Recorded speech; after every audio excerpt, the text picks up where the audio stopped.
So we just spent about a half hour on that second album. Let's dive into the new album, which is Okay. what's most fresh to you and probably what you're most excited about. So the album Twin Flames is from 2021. So this is a pandemic album. You had lots of time to write for this one and probably some inspiration. So coming out of the gate, it got a great review in Mojo magazine. So it says proof that inventive, envelope pushing indie rock hasn't disappeared off the map just yet. 4 out of 5 stars. What does it mean to you to get good reviews? Is it nice? Does it not matter what critics think? No, it's nice. I mean, it's nice. It's like someone that loves music. Most music writers are really big music fans. So to get like something written that about your record that's like that from a magazine like that, it's special. It's really nice for sure. So the album offers hope and warmth. Is that kind of what the world seems to need now during this isolation and lockdown? Is this album exactly what the world needed in 2021? The world needs it every year, but yeah, I think it's just like one of those things where I think you're trying to, maybe through like writing the record, I was trying to give myself that feeling, and hopefully that came out. And does it for other people as well. Would you say this is your most vulnerable record yet? I think that it sort of, I don't know. It's hard to say. I'd like to think that all of the records have a vulnerability to them. At certain I guess I'm stages, like asking because of, there's lots of love songs and usually that's more personal. I guess that's where I'm coming from with that question. right, right. I don't know. Yeah, there are a lot. I guess there are a lot of love songs on it. Um, I don't know. I think You can say next question at any next point. question. I think next question. I think because I like to think that all the records are pretty vulnerable. I think that you're always putting yourself in a pretty vulnerable place when you're like writing songs and committing that to a recording. So this is a question about kind of the craft of songwriting. Do your songs tend to always come together in the same order? And what I mean by that is some people write lyrics first and then they get a vocal melody and then they figure out the music that goes to that. A lot of people as guitarists were always fiddling around on the guitar and you come up with a cool riff or some cool Yeah, chords and then you get a vocal melody for that and then you fit lyrics into that vocal melody. So I'm just curious yeah, for you, totally. is it always the same thing? Or sometimes you get a vocal thing, sometimes you get a guitar thing, sometimes you have lyrics or a song idea and they come in different ways. Yeah, I think you just kind of take it wherever it comes. Like, yeah, like I'll write a lot of prose and or just like other songs that are cool that you like lyrics to, but you don't necessarily like the song part. And then you'll have another song and that some lines kind of fit into the other song that you're kind of liking more musically or liking more in other ways. And other times, yeah, you'll have like a cool riff and just write music to write a melody over that. And I guess it just depends on however the song is, like whatever makes sense for a given song. So the album kicks off with the song Haunts, which has so much atmosphere. And I'm curious if it's called Haunts because it's such a haunting song. It was initially, I think it was initially like an instrumental song that I just had, that maybe that was maybe that was why, because I had kind of a spooky feeling to it, and then I just put lyrics over it. There's no, I don't think I mentioned the word haunts in the lyrics, but yeah, I don't know. It has a kind of like a folky, spooky thing happening. So when we were trying to like record it, we just wanted to kind of play into that a lot more than just having it be like a straight up kind of guy singing on an acoustic guitar. I think that was really nice to get. Ali did a lot in that song, like just like in terms of kind of getting the thinking of like kind of making it feel kind of more, yeah, kind of going into the kind of spooky world of that song. Yeah, What could happen with it? But initially, it was just like an acoustic guitar and like a backwards guitar and an acoustic guitar and then just a vocal. So it felt like a little bit more kind of just like singer songwriter on an acoustic. So he really helped kind of push the boundary on that one.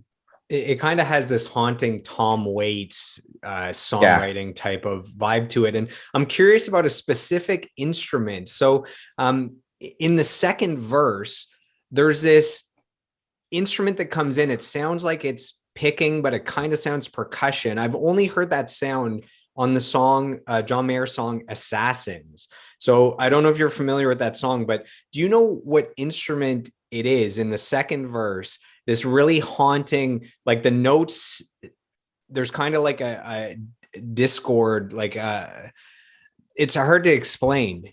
So second I wish verse, I could hear it right now. yeah, second verse, it's these notes that come in and they don't all feel like they perfectly match the key of the song. So there's this kind of disconnect, like this tension, and I'm not sure. It feels like it might be like a little percussion that's making them, but it also kind of sounds like it's picking, and maybe that's multiple instruments blended together. But I've only heard that. But I think, yeah, I've only heard that at the sound of a John Mayer song. But I think it's the vibes. I think vibes are what's creating the kind of like the note stuff, and it's probably a blend of something that, yeah, but it's a percussive instrument, so it's probably like, maybe it's like miking the like miking the sound of it, but then also miking like where it's hitting, I guess.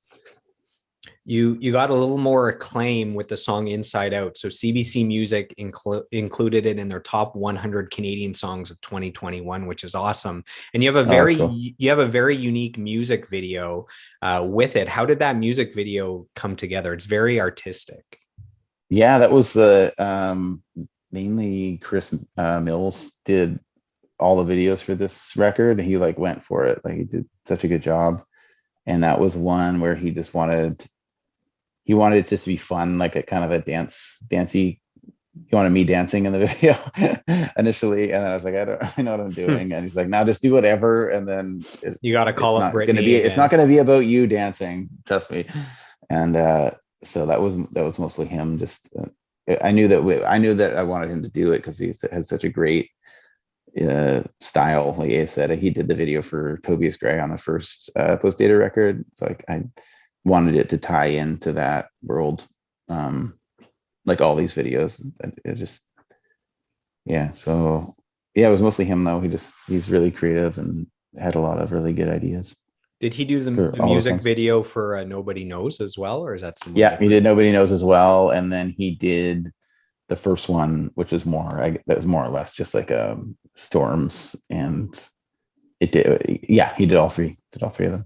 Storms with you performing in the background. Yeah, me kind of performing, kind of coming in and out of the focus or in and out of the screen. So that was a little simpler, but yeah, he did it all. He did all of it. I really love the line in Nobody Knows.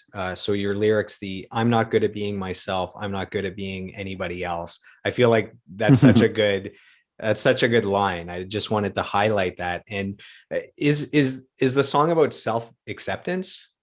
Yeah, I think, yeah, totally. I think it's like one of those, yeah, trying to find like, yeah, not feeling completely comfortable in any scenario, but then trying to be comfortable with that idea about yourself. You know, I think that's sort of for the idea of that song. It kind of centers around that. I think we all get imposter syndrome every now and then, you know? Yeah, totally. Yeah. I wanted to ask, was it fun to record Nobody Knows because of all the people singing and yelling in the background? Like it feels like this group type of project. Yeah, that was a lot of fun. That was like the first week that, because they had like a lockdown in Nova Scotia, so it was the first week where we were allowed to like see family and not be contained to our households. And so I went to Yarmouth and did that with my brother Seamus and Michael, and my mom was there too, like cutting carrots in the background, but you can't hear that. It was fun. As a guitarist, did you ever think that you'd have a song like yours that is mostly piano driven? Um, that's a good question. I don't know. I think when you're doing a record, I guess it's like, yeah, I guess maybe when I first started playing guitar, I don't think maybe I might not have imagined having a song that was like piano driven because I don't really know how to play piano that well. But I think when you're going through the course of like recording something and it's just like a sound thing where it's like a guitar just doesn't fit on a certain song, and then you're just finding the right sounds, and then that's the only thing that can occupy that space. You know what I mean? It just says like a yeah. The song Twin Flames, um, it's like a poem that's being recited over music. And I'm curious, have you ever thought of recording an album that is essentially poetry over music in the style of like a Leonard Cohen? Right, of like the Twin Flames. Um, no, I've never thought I never thought of doing that. Actually, that was like probably the only song that I've done that has felt like that much more like kind of spoken word that I've ever done. It just felt like it kind of connected to that sort of song. I don't know. But yeah, I don't think I'll make a recording of poems, like an Have, audio recording. yeah. Have you ever played the song Kissing live as a full band? It feels like the chugging guitars, like that would be a lot of fun fleshed out as a full band Yeah, we live. have. Yeah, we've done that live a few times. Like we've probably played like I think like 6 or 7 shows, like whenever we could over the summer. And yeah, that one was really fun to do. So the final song, before I ask more general questions about your music career. So for Tomb, you say, "Is my heart your tomb?" And again, like some of these lines like hit me, they cut me to the core, you know. So is my heart your tomb? Um, it to me, it's, you know, a person has passed away, and it's like their final resting place is in your heart. And again, I guess I don't want you to have to be too specific, but I just wanted to highlight that that line, "Is my heart your tomb," is pretty badass. Awesome. Thanks, son. Yeah, yeah, it is. I think you got that one right on for sure. So you've said that I've always looked at the act of songwriting as a mirror, a way to check in on myself and see myself more clearly. Do you find that every album you've ever released is kind of like a snapshot of where you were at in your life during that period of time? Yeah, definitely. Like you can, yeah, like I can definitely like if I'm listening to a song, I can, I guess I can see who I was at that time, or you know, you can kind of transport yourself back to how you're feeling when you're writing those songs.